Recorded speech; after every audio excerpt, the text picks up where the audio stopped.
and your mental health? Welcome to Mental Health and Wealth Wednesday with Adrienne Mays, being the change because we care. Your financial education matters. Now, it's so funny. We're going to get into our conversation today. I ran into a few people I went to high school with, Renaissance High School. What up, though, Detroit? In Detroit, Michigan. And, two people one that I worked with and one that I actually looked up to on the basketball court. And it was amazing running into these individuals because it allows you to reflect and know that your mental and your wellness, what you do in your training every single day, God already has a plan for you, and you just have to trust it. It doesn't matter how tough or easy it may be along the way, but you have a freedom of choice. And when we think about mental health and wellness in 2024, the key thing about having a choice is making change.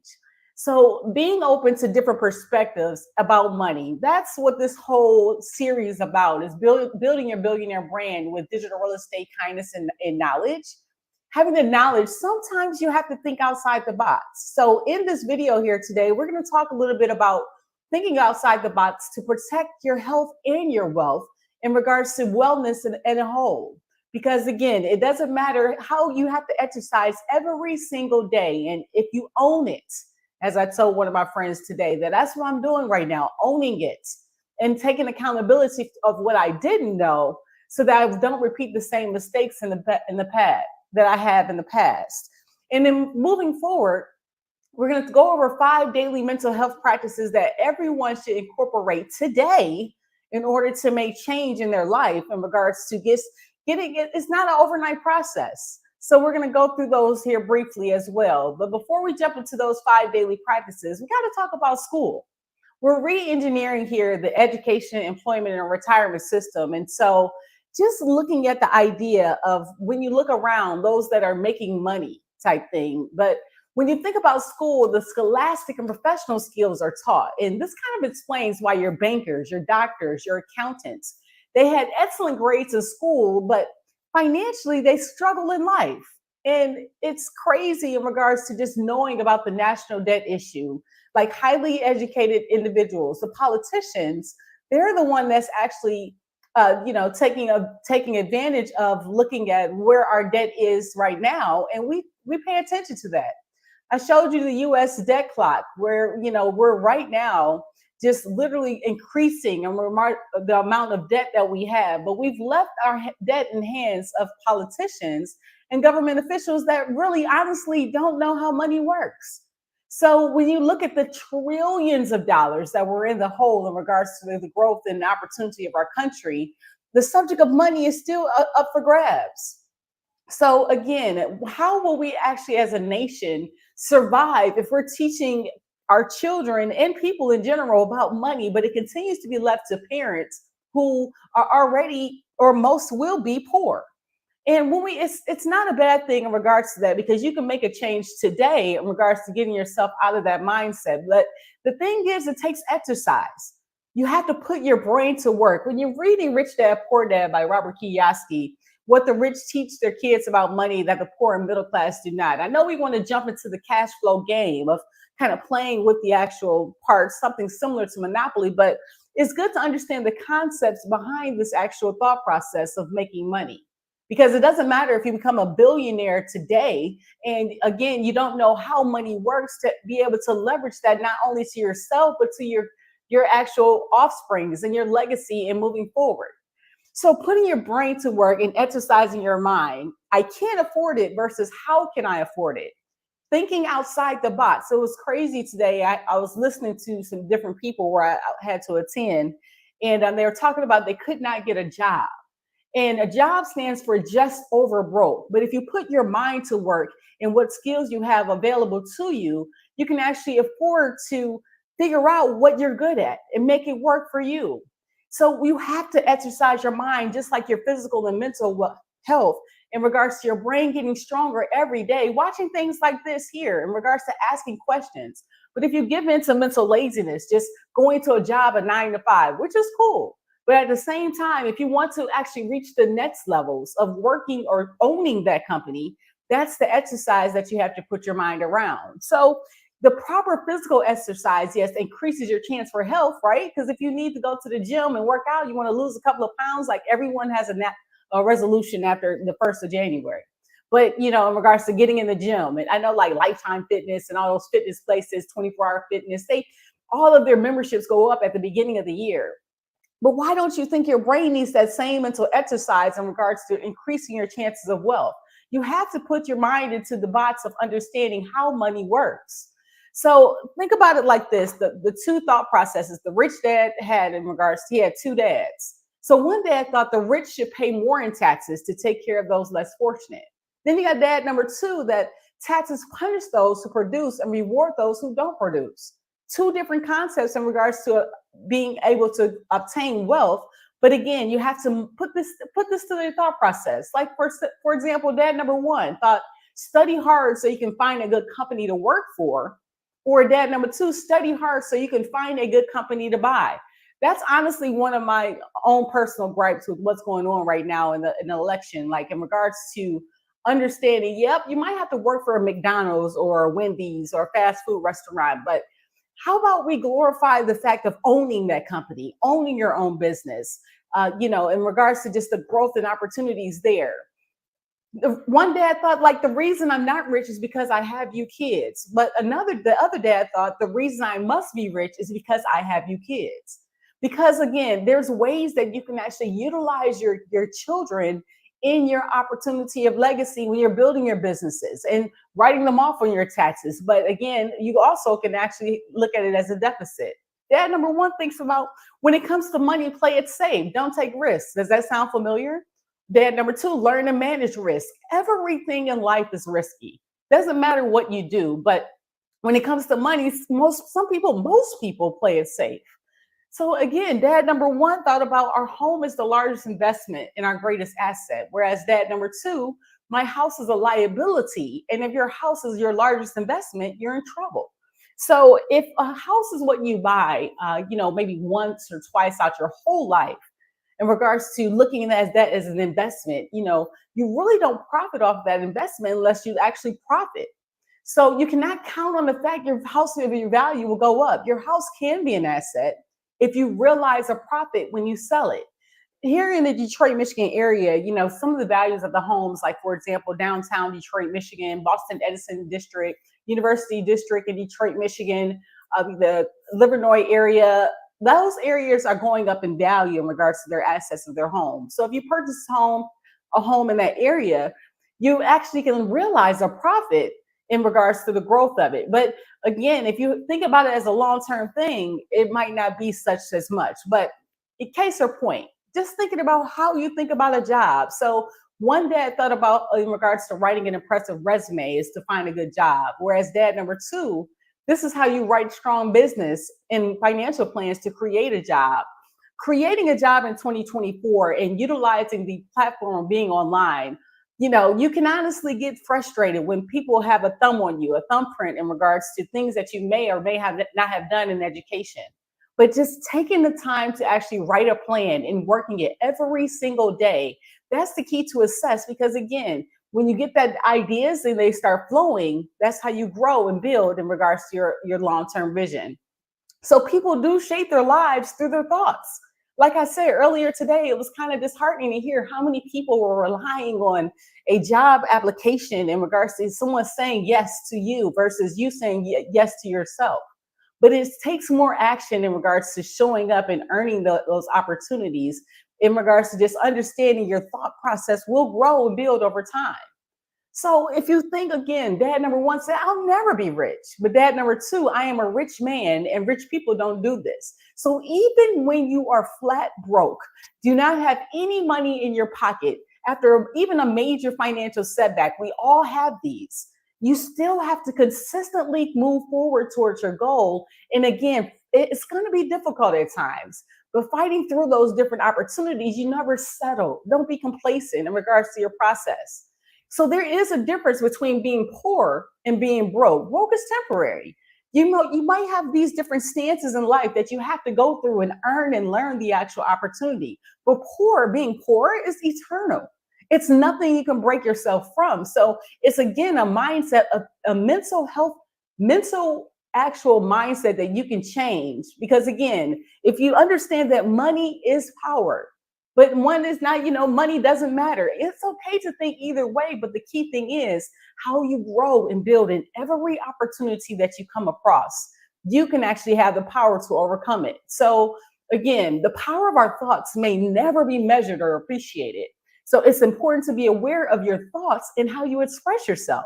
Because if you look at yourself in the mirror every single day and you tell yourself, things that you're a Debbie Downer, and you have that negative person in your ear all the time, speaking all the negative things that you've done, how much progress do you think you're going to make throughout the day?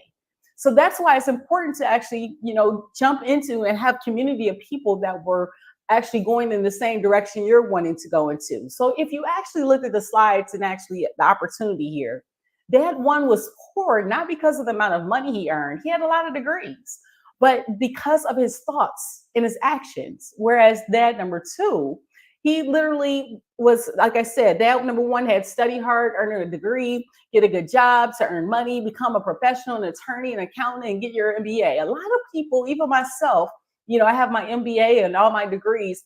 I have a little combination of both. But now actually not giving in to the other side and realizing that studying the rich, understanding how money works and learning how to have it work for you.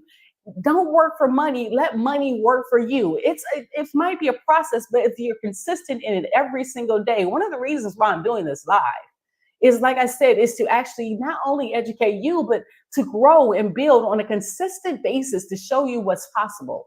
Because again, when you have an idea to build a billionaire brand in regards to your own vision, it goes back to this poem that Robert Kiyosaki, the billionaire, has in his book, The Road Not Taken by Robert Frost. I read this a couple of days ago, but I wanted to actually make sure I put this on screen as well, because again, it's so key in regards to us loving ourselves physically as well as mentally in regards to growth and wellness. So two roads diverged in the yellow wood, and sorry I could not travel both. And be one traveler, long I stood and looked down one as far as I could.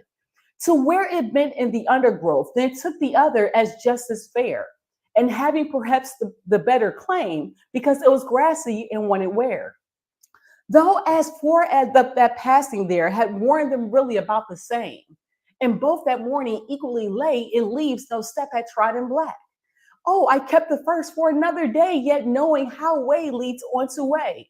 I doubted if I should ever come back. I shall be telling this with a sigh. Somewhere ages and ages hence, two roads diverged in a wood, and I took the one less traveled by, and that has made all the difference. And what the meaning of this is, honestly, is you have a choice in regards to the road that you take. It might not be the easy road, getting up and going to a job, but if you choose to listen to whomever you choose to listen to in regards to wealth and building, it's not an easy decision sometimes, in regards to your attitude about money, but you need to know how money works if you want to reach the highest opportunity that you can. And that's how you can actually shape your life in regards to growth. So again, money is one form of power, but what is more powerful is what we do every day at 4 p.m. with Building Billionaire Brands is giving financial education. You might not understand or agree with everything that I have, but that's the great thing about YouTube, Facebook, TikTok, Instagram. You're able to rewind and rewatch and listen and rewatch and process in regards to your own time frame. And the great thing too, when money comes and goes, right? You can make six figures at one moment. You can have zero at the next and looking for your next opportunity. But if you have the education about how money works, you gain power over it and begin building wealth. You get the power. You claim that power back because you have to have consistent action every single day. So within that, your positive thinking alone does not work because most people went to school and never learned how money works. So they spend their lives working for money. So again, you can think different. You can look at all the motivational quotes all day, but if you don't take action to understand how being an entrepreneur and investor will work for you, you're just going to be dismotivated, right? So the book by Rich Dad Poor Dad, it's about 6 lessons that are not meant to be answers, but guideposts that would assist you and your children and your legacy for your families to grow wealthier. Because again, it's no point in becoming millionaires and billionaires, no matter what changes in the world of increasing change and uncertainty. you can have that financial education. That's something no one can take from you. So again, we talked about here briefly at the beginning, 5 daily mental health practices that you can actually put your mind into. Number one, 10-minute meditation, just taking 10 minutes in the morning and being thankful that you woke up this morning and being able to literally plan yourself for the day and just being understanding that. Hydration habit, being able to drink water on a consistent basis. You should drink half your body weight and do that on a daily basis to keep your mind, your body just ready for action. Number three, daily movement. So your daily movement, maybe go for a walk for 30 minutes in regards to incorporating walking to taking the steps instead of taking the elevator. Daily movement about 30 minutes a day. And I do 90-second planks every single day. And just doing those 90-second planks, you just formates, it's a whole body workout, 90 seconds per day. List three things you are grateful for. Every day I do affirmations in regards to the affirmations that I state. And in regards to those things, write down three things that you're grateful for, because again, you have the opportunity today to make change. But some people have not. Some people pass away. Some people are not in the healthy position where they can actually make action and take action. And number five is 7 hours of sleep. Pause. So if you're hungry, angry, lonely, or tired, you might need to get some rest. So trying to incorporate, yes, you can operate off of 4 or 5 hours per day, but if you try to actually get 7 hours of sleep, you may wake up refreshed and ready to take on the actions for today. So hopefully in this video, you were able to kind of get an idea of the growth opportunities with building your billionaire brand around your whole mental mindset. And like I said, it's a daily grind in regards to understanding the rich dad, poor dad, and what the rich don't teach you in school. I don't want to just jump into the game. I was going to, and now don't get me wrong, in regards to playing it every Friday. But when I actually took a look at the game and how much information is in there, I don't want to waste time in regards to just doing something. So breaking down each section of the Rich Dad, Poor Dad book first, and then getting into the cash flow game is going to allow opportunities for me to be able to explain things to you better, so you can understand the benefits of investing and understanding the whole thought process between becoming a business owner or an employee or being an investor and a small business owner, and what's the difference between those, an entrepreneur, and knowing the difference between those things. Training yourself in regards to growth is what I want you to actually post into the Random Acts of Kindness community, and let us know in regards to what questions you may have. On Monday, we talked about just getting started in regards to the determination of change and how money works, and went over what is money as well as what is finances. On Tax Savvy Tuesday, we went over Kamala Harris's tax plans, and next Tuesday, we'll go over Donald Trump's tax plans so you can make a fair assessment in regards to their vote for 2024. And today, on Mental Health Wednesday, we went over the building your billionaire brand of the whole growth process, of understanding that it's getting that mental health and understanding that knowledge and everything, it takes one day at a time. You too can actually take on the opportunity. So tomorrow is Credit Confidence Thursday. We're not doing this like just showing you how credit works, how taxes work, how more. You can go watch another channel for that. But for the consistency of the Random Acts of Kindness community, I want you to jump in. Because of course, being the change, because we care, your financial education matters. And going to beingthechangellc.com or go to idea.cccwecare.com and jump in and leave questions in regards to your physical and mental health, wellness, about money. Like I said today, it was an honor to see some of my alum from Renaissance High School, and people I looked up to and worked with, and just seeing them flourish in the city of Detroit, Michigan. And now having the opportunity to consistently grow and build and be the best Adrienne Mays, because being able to empower others and being a model to then innovate and prosper, it takes one day at a time that you have to consistently believe in you. It's you versus you, my friends. You could do anything you put your mind to, but mental health is real. And take the time and opportunities for you to be the best you at every opportunity you can. So hopefully you were able to get some value out of this video here today. I'll check you out tomorrow live at 4 p.m. Eastern Standard Time, where we're going to talk about Credit Confidence Thursday, tying into Robert Kiyosaki, Billionaire, Rich Dad, Poor Dad, as we're using these teachings to tie in our whole thought process together. building our billionaire brands with digital real estate, kindness, and knowledge. So being the change because we care. Your financial education matters. I can, I will, I must. Let's go. Get in the community. Make sure you drop those questions. I'm looking forward to hearing from you. Deuces.